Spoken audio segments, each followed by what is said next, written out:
Olá, eu sou a irmã Martina e esse é o sexto encontro da nossa série sobre grandes cardeais do século XX. Nós falávamos no encontro passado sobre o cardeal norte-americano, John O'Connor, falecido no ano 2000, e hoje eu queria trazer para vocês a figura de outro cardeal que também talvez seja mais fácil de entender para nós, porque viveu numa cultura mais parecida com a nossa, enfim, com as suas diferenças, né? Nós estamos falando aqui do cardeal francês, do cardeal arcebispo de Paris, Jean-Marie Lustiger, que foi um dos grandes amigos do Papa João Paulo II, que foi quem o nomeou cardeal de Paris, uma nomeação na época surpreendente. Ele morreu 2 anos depois do Papa, em 2007, e nasceu em 1926, a rigor no mesmo ano, pertinho do Papa Bento XVI. O Papa Bento XVI nasceu em 1927, mas enfim, né, eram os dois da mesma idade. E o cardeal Lustiger é uma figura, quando ele faleceu, enfim, né, as televisões e a imprensa francesas fizeram documentários sobre ele, porque ele era uma figura assim, totalmente sui generis, vamos dizer assim, algo na França nunca visto. Inclusive o seu enterro foi de novo, né, um enterro que atraiu multidões. O próprio foi na Catedral Notre-Dame, em Paris. O próprio presidente da França na época, o Nicolas Sarkozy, estava em férias e interrompeu as férias para voltar para Paris. Ele, o Sarkozy, que era uma pessoa, é uma pessoa, né, está vivo ainda, totalmente laica, laicizada, e veio para Paris para fazer parte pessoalmente, né, do enterro do cardeal Lustiger, porque era um personagem, enfim, de uma autoridade, de uma fama na França inteira, seja na igreja ou fora da igreja, na sua época, em 2007, muito grande. Talvez alguns de nós lembrem-se dele. Eu tive o grande privilégio de fazer parte da Semana Santa na Catedral Notre-Dame, em Paris, no ano de 1999, me lembro dele muito bem, foi ele que celebrou, enfim, né, tanto a missa de Quinta-feira Santa como a adoração da cruz na Sexta-feira Santa, e ele era uma pessoa assim, que a gente, muito atraente. Ele tinha um sorriso muito típico, né, e a gente ficava assim fascinado pela figura dele, mas também muito humilde, muito discreto. Enfim, o cardeal Lustiger nasceu judeu. A família dele era uma família polonesa que tinha fugido para a França. Ele já nasceu na França, porque justamente eram judeus, né, e estavam fugindo já na época de 1910, 1920, das perseguições que havia naquela época, sobretudo na Rússia. E ele nasceu então em Paris. Os pais eram pais, enfim, né, judeus comerciantes. Eles tinham um comércio de rua em Paris. Ele tinha uma irmã, eram 2 filhos. E ele sempre foi uma pessoa meio genial, no sentido de uma pessoa meio diferente das outras. Tem nesse sentido uma característica também muito forte de judeu, né? Muito inteligente, muito capaz, muito, enfim, observador. E os pais não eram judeus ortodoxos, não eram judeus muito fiéis, mas ele mesmo, por si próprio, começou já na adolescência, com 10, 12 anos, a se interessar muito pela Bíblia, a ler muito a Bíblia, que obviamente existia na sua casa, a Bíblia judaica, né? E ficou fascinado por aquilo, como ele depois conta. Quando começou a Segunda Guerra Mundial, já havia, né, toda a noção muito clara de que os judeus seriam perseguidos pelo nazismo. A gente sabe um pouco de história da França. A França foi invadida, enfim, pelos alemães no ano de 1940, logo no começo da guerra, e a França foi dividida em 2 partes. A parte norte da França, incluindo a cidade de Paris, ficou realmente completamente tomada pelos alemães, e a parte sul da França, chamada França Livre, depois, mais tarde, foi invadida pelos alemães também, mas durante a maior parte da guerra essa parte era, vamos dizer assim, nominalmente livre. Na verdade, os alemães andavam por lá também, a Gestapo prendia gente lá também, mas era uma parte mais, vamos dizer assim, livre, né? O governo da França inicialmente tentou resistir à invasão alemã, não conseguiu, é uma história complexa, e acabou com o Marechal Pétain, que era um militar, herói da Primeira Guerra Mundial francês, acabou se rendendo, né, e fazendo armistício com os alemães. Esse governo francês, o Marechal Pétain, era inclusive, né, um católico muito conservador, e muitos bispos franceses, inclusive, de certa forma, foram nessa onda, infelizmente. Isso causou um problema enorme na França depois da guerra. E, de certa forma, acharam assim um modo de coexistir, né, com os nazistas na França. É preciso dizer que os nazistas na França tiveram uma ocupação muito diferente do que em outros países. Os alemães e o próprio Hitler prezavam muito, né, a história e a cultura francesa. Para o Hitler foi um imenso privilégio e honra poder, por exemplo, passear, né, tirar foto na frente da Torre Eiffel em Paris. Eles não tocaram em nada, não bombardearam absolutamente, eles tinham um respeito muito grande. Aqui na Alemanha existe esse respeito muito grande pela França. Então a ocupação foi uma ocupação de certa forma mais leve, né? E isso foi a desculpa que essas pessoas conseguiram para dizer: não, melhor a gente não lutar e dar um jeito de conviver para que a França não seja destruída. Nem todos fizeram isso. O famoso general Charles de Gaulle, que depois foi presidente da França, se revoltou, né? Fugiu para a Inglaterra e fez um movimento de resistência. Mas enfim, agora para os judeus não, tanto o governo alemão, obviamente, como o governo francês, inclusive, acabaram promovendo a perseguição dos judeus franceses também. Grande parte, né, foram exterminados como judeus de outros países dominados pelos nazistas. E, portanto, a família do Aaron, ele chamava-se assim, né, de nascimento, Aaron Lustiger, fugiu para essa parte do sul da França, que era ainda mais ou menos livre, para a cidade de Orleans, que é uma cidade muito importante, muito histórica, ligada à história de Santa Joana d'Arc, por exemplo, né? E tentaram ali conseguir, enfim, né, viver de alguma forma ainda escapando da perseguição aos judeus.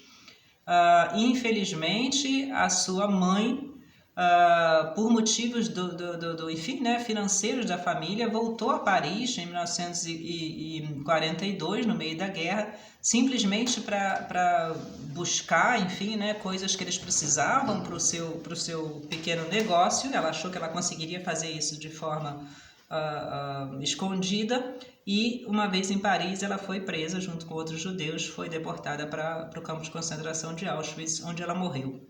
A mãe dele, então, né, foi uma das vítimas, dos milhões de vítimas judias do campo de concentração de Auschwitz, na Polônia. Isso marcou muito a vida dele. Ele tinha, na época, 13, 14 anos. Na verdade, perdão, 16 anos já, um pouquinho mais tarde.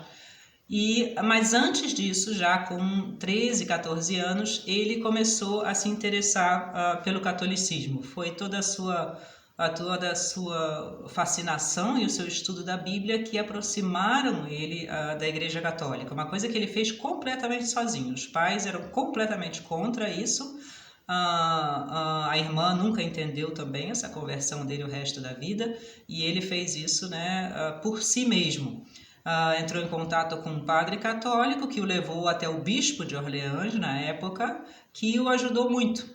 E ele, então, foi uma conversão, vamos dizer assim, de tipo intelectual, porque, de certa forma, a moral religiosa judia é muito parecida com a cristã, né? A questão dele era encontrar, e isso é o grande tema da sua vida, buscar e encontrar a verdade. Não se satisfazer com meias verdades, com coisas pequenas. Não se deixar levar pelo que está acontecendo à sua volta. E coitado, o que estava acontecendo à volta dele era terrível, né, naquela época. Mas realmente acreditar na capacidade da razão humana, e a gente volta ao tema aí que a gente falava sobre o cardeal de Nova York, na capacidade da razão humana de reconhecer e aceitar a verdade. Um tema que o Papa Bento XVI depois vai, enfim, né, explorar e apresentar de forma brilhante no seu pontificado. O homem, pela sua razão, que é um presente de Deus, consegue reconhecer, buscar, reconhecer e aceitar a verdade. A verdade inteira a gente nunca consegue saber, porque a gente é limitado, né, só no céu. Mas ele consegue distinguir, a gente consegue distinguir o que é verdadeiro, o que é real, o que faz sentido, por exemplo, o que é autêntico, o que é legítimo, do que não é. Isso todos nós, a rigor, sabemos na prática, né? Mas as teorias intelectuais, relativistas, modernas, tentam convencer a gente do contrário. Sempre é um convencimento teórico, porque na prática mesmo essas pessoas sabem muito bem, né, que a gente pode dizer isso não é verdade, isso é verdade, mas teoricamente elas tentam fazer toda uma, enfim, né, preleção de que a verdade não existe. Ele então com a ajuda do bispo de Orleans da época, não só se converte, como pede o batismo e é batizado aos 14 anos de idade, sozinho. Os pais nem foram no seu batismo, a mãe ainda vivia nessa época, ela morreu 2 anos depois. Principalmente o pai era completamente contra enfim, né? Ele, na época também, ser cristão, ser católico ou ser judeu no lugar onde ele morava, ali no sul da França, para ele não faria diferença, porque os nazistas, né, perseguiam os judeus mesmo que eles fossem também católicos, porque o judeu, enfim, né, tem a sua origem, a sua documentação de judeu, portanto, importava muito pouco se ele fosse católico ou não. Muita gente, né, da Igreja Católica justamente dava, às vezes, certificados de batismo para os judeus para tentar evitar que eles fossem, né, perseguidos, mas isso só funcionava parcialmente. A sua conversão, uma conversão profundamente legítima, inclusive ele nunca vai ser perseguido, né, como criança, graças a Deus, escapou do holocausto judeu, vamos dizer assim. E ele vai então entrar para o seminário logo depois da guerra. Em 1946, um ano depois da guerra, ele se forma em Paris, na Universidade Sorbonne, maior, mais antiga universidade francesa, em literatura, e vai seguir uma carreira intelectual. Ele é um homem intelectual, né, brilhante, mas não no brilhante no sentido acadêmico de se encaixar bem. Ele é sempre, de certa forma, né, diferente. Ele é uma pessoa de uma personalidade muito sua, muito própria, muito independente. Ele tem essa independência que vai fazer parte sempre da sua figura. E ele vai entrar, então, no seminário. Isso, então, não precisa dizer, né? O pai era completamente contra e ficou inclusive muito machucado, sempre se ressentiu muito desse filho católico e padre. A irmã também praticamente não teve mais relações com ele na vida, quase até a morte.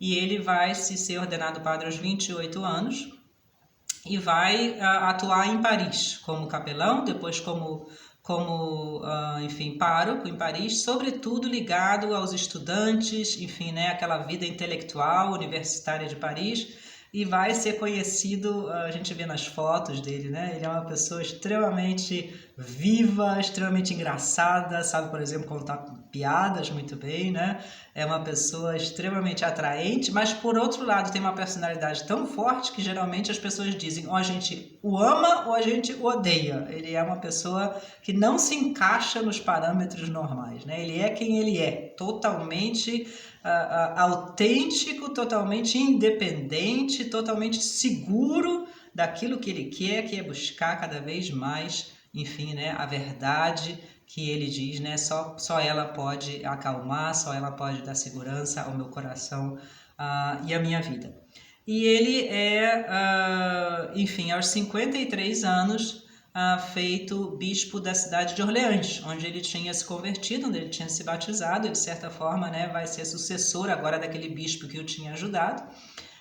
O que já é uma coisa na igreja francesa muito peculiar, porque primeiro ele era, enfim, né, de origem judaica, depois ele é uma personalidade já nessa época reconhecida como não problemática, mas vamos dizer assim, né, que não agrada a todo mundo. E a Orleans é uma cidade extremamente tradicional da história francesa, Santa Joana d'Arc. Então muita gente, inclusive dentro da igreja, diz, né, não seria melhor que o Papa nomeasse para Orleans um bispo muito mais francês, esse homem os pais são poloneses, e enfim, né? Mas ele é de fato nomeado bispo de Orleans, e 2 anos depois só, e essa é a surpresa imensa, o Papa João Paulo II, pessoalmente, que já o conhece nessa época, o nomeia como arcebispo e logo depois cardeal de Paris. Isso foi, na igreja francesa da época, de certa forma, quase um escândalo. O cardeal de Paris, tradicionalmente, enfim, o cardeal de Paris, né, em toda a Idade Média, era um dos mais importantes cardeais do mundo cristão, da Europa cristã. O cardeal de Paris só se compara ao cardeal de Milão, na Itália, por exemplo, né? Nem na Alemanha existe uma cidade que se compare à importância de Paris. Paris, a França é chamada a filha mais velha da igreja. Enfim, o cardeal de Paris tinha sido sempre uma pessoa não só de família completamente católica, tradicional, mas até então sempre uma família, inclusive, da nobreza alemã, da nobreza francesa, perdão. Na França, essa ligação entre igreja e política tinha sido, infelizmente, né, muito forte. Isso deu sempre muitos problemas ao Papa em Roma, porque na França havia quase que uma igreja nacionalista na época, por exemplo, né, dos reis, Luís XIII, Luís XIV, isso sempre foi um problema imenso. E o cardeal de Paris era sempre um representante, vamos dizer assim, né, dessa França católica, conservadora, ultraconservadora enfim, né, aristocrática até esse momento. E que o Papa aponte um sujeito, né, de 57 anos, ou seja, relativamente jovem, polonês de família, leigo, de forma nenhuma aristocrata, mas pior ainda judeu, que tinha nascido judeu, pior no sentido, na visão dessas pessoas, né? E ele era judeu, ele nunca, sempre se apresentava como judeu, não no sentido religioso, a sua fé era a fé católica, mas ele era, como ele dizia, né, eu sou um bispo judeu, e isso ficou conhecido, essa frase dele, que ele falou uma vez na televisão francesa,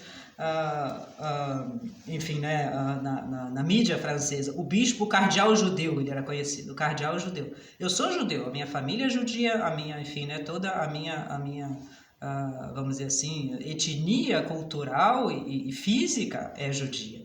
E ele nunca rejeitou isso, inclusive no seu enterro, muito bonito, até a gente pode ver na internet isso, né, um sobrinho dele leu enfim, né, as orações judias de um enterro ali na presença do presidente da França, na presença, enfim, nesse momento, cardeal arcebispo de Paris, ele já era emérito, e ele sempre conservou com muito amor e com muito respeito essa sua herança judaica, vamos dizer assim, né? E ele diz, é o judaísmo que me levou à fé em Cristo. É porque eu acreditava já no Messias, que eu então acreditei que Jesus é de fato esse Messias, né? E ele foi, como cardeal de Paris, um revolucionário total.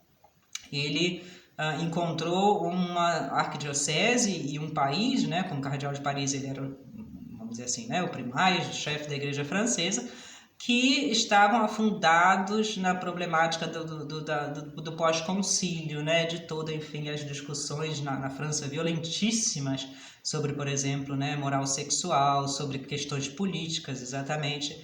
E ele, com o apoio do Papa João Paulo II, fez um movimento de revolução na Diocese de Paris e na Igreja da França que mudou, vamos dizer assim, né, a história da Igreja da França. Fez a Igreja da França, vamos dizer assim, uma igreja moderna, pela primeira vez, moderna no bom sentido. Moderna de uma igreja que não está mais olhando o passado, não está mais olhando para trás, mas está olhando para frente, né? O grande momento decisivo dessa sua atuação foi a Jornada Mundial da Juventude em Paris, em 1997, eu me lembro muito, eu morava na Espanha na época, com o Papa João Paulo II já muito velhinho. Muita gente, inclusive, aconselhou que a Jornada Mundial da Juventude não fosse feita em Paris. A França é um país secularizado, a França é um país quase ateu, e o Papa, enfim, né, não vai aparecer ninguém por lá. Imagina Paris, a cidade mais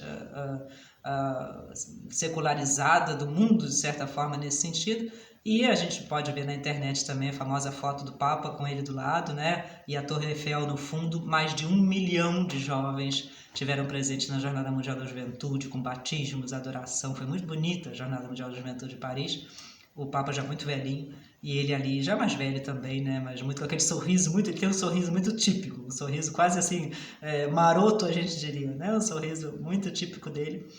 E enfim, ele fez, por exemplo, tentou de certa forma melhorar o seminário da Diocese de Paris, que era um seminário totalmente na época tomado, né, por teologias políticas, por, enfim, né, gente que ia contra a igreja, inclusive, altamente problemático.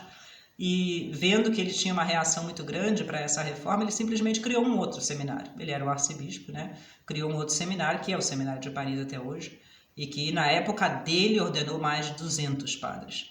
um seminário totalmente condizente com a linha do Papa João Paulo II, um seminário, por um lado, totalmente moderno, eficiente, né, não sentimental, senão que uma fé moderna e racional e adaptada às nossas situações, mas profundamente fiel ao depósito da fé, aquilo que não muda, aquilo que não pode se adaptar, enfim, né, ao pensamento do mundo.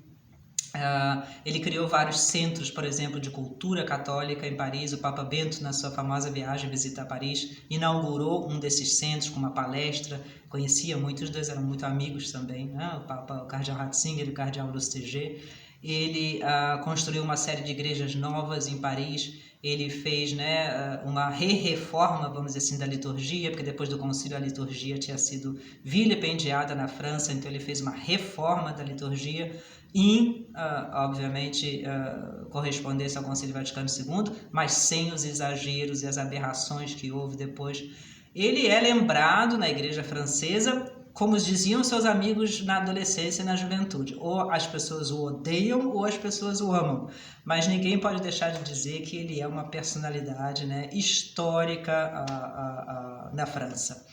E, sobretudo, me parece que o exemplo dele, pelo menos, né, é o que me ficava vendo na televisão e dos estudos que eu fiz sobre ele, é essa eficiência pastoral, essa, vamos dizer assim, independência emocional, independência sentimental. Muitas vezes nós, pessoas da igreja, o clero, religiosos ou leigos, nos perdemos muito em sentimentalismos, né? Nos perdemos muito em discutir coisas que a rigor não tem importância prática nenhuma, ou nos perdemos muito em cultivar muito uma vida, às vezes teológica, até interessante, mas que não se revela na nossa vida prática, né? E ele dizia, o que a gente precisa na França hoje não é, porque a França tem uma tradição cultural gigantesca, né? O que a gente precisa não é ficar discutindo e fazendo conferências e fazendo palestras, o que a gente precisa é, de fato, atuar,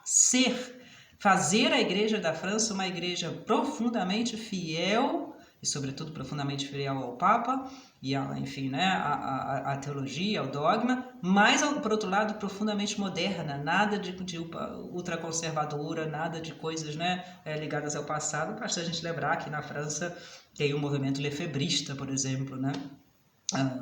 Embora a sede seja na Suíça, isso vem do Cardeal Lefebvre, que era um francês. A igreja da França é até hoje muito polarizada, ou são extremamente liberais ou são extremamente conservadores. E ele justamente vai ser o ponto alto entre esses dois extremos, né? Vai dizer não sejamos nem liberais nem conservadores, sejamos católicos. Católicos profundamente afeitos ao Santo Padre, obedientes ao Santo Padre, por outro lado extremamente livres, extremamente independentes na nossa, enfim, né, própria cultura, na nossa própria atuação.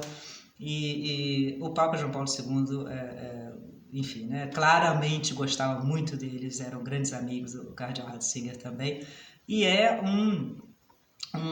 enfim, um exemplo assim brilhante na história da igreja francesa. Tem umas imagens muito bonitas dele celebrando, por exemplo, a Via Crucis, né, a Sexta-feira Santa na igreja de Montmartre, em Paris, carregando a cruz ele mesmo no ombro, aquela cruz grande de madeira, né? Ele fazia questão de estar junto com os jovens, de fazer, enfim, né, o que as outras pessoas faziam, um homem de vida ascética, de vida discreta, ele carregando a cruz nos próprios ombros, depois fazendo uma palestra, sempre com uma bondade, uma profundidade na voz e no que ele diz, né? Sempre muito pastoral, profundamente junto com as pessoas. É realmente impressionante a atuação do Cardeal Lustiger. Enfim, muita gente diz, né, que o processo de beatificação vai ser começado, enfim, ele morreu de câncer no ano 2007, já era emérito, mas ainda nos últimos dias deu algumas entrevistas, já podendo falar muito mal, né, e é tido como o grande renovador da igreja francesa, que obviamente ainda enfrenta muitos problemas, mas tem nele assim, né, uma luz e um guia fantasticamente importante. Muito obrigada, até o próximo encontro.